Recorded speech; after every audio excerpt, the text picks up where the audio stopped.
Good morning. Today, 12 August 2026, and right now time is 11:25 a.m.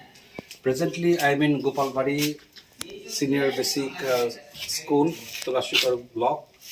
So today we came to surprise visit to this school. So let me enter the class because the class has already started since from 11. So now we are going towards the school, the classroom.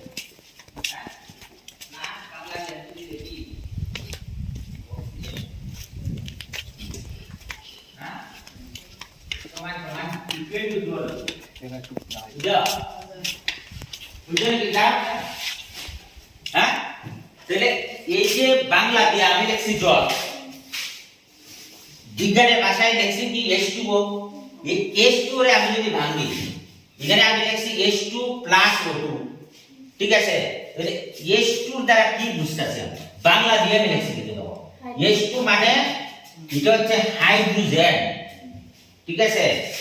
তারপরে এই যে water, water দ্বারা বোঝানো যাচ্ছে oxygen, ঠিক আছে। ওখানে এখানে আরেকটা প্রশ্ন আছে, H2 মানে এক অণু, দুই অণু, ঠিক আছে। এদিকে যাও, এই যে এই 2 দ্বারা বোঝানো মানে দুইটা অণু। অণুটা কি হয়েছে তোমরা বিজ্ঞানের ভিতরে কিছু জানছো যে অ্যাকচুয়ালি অণুটা এখানে দুইটা অণু বোঝানো হয়েছে এই 2 দ্বারা, মানে দুই অণু হাইড্রোজেন। আর এখানে ওর সঙ্গে তো কোনো ডিজিট লাগানো আছে নি, কিছু কিন্তু নাই, মানে ওটা সিঙ্গেল আছে, মানে এখানে একটা অণু। তাহলে দুই অণু হাইড্রোজেন আর এক অণু অক্সিজেন মিলে সেটা আমরা জায়গা পাইলাম জল, বুঝা গেছে। তো এই জলটারে নিয়ে আসে এই কিন্তু এই সম্পূর্ণ চ্যাপ্টারটা আরেকদিনও পড়াইছে, হ্যাঁ আজকে আবার পড়াইতেছে। এই জল বিভিন্ন ভাবে বিভিন্ন জায়গায় আমরা পাই, সরাই পাই, নদী নালাতে পাই, পুকুরে পাই, হ্যাঁ সমুদ্রে পাই। হ্যাঁ স্যারের প্রশ্ন করছিল যে সমুদ্রের জল আমরা কেন পান করতে পারি না? হ্যাঁ সমুদ্রের জল লবণাক্ত, যে কারণে আমরা পান করতে পারি না।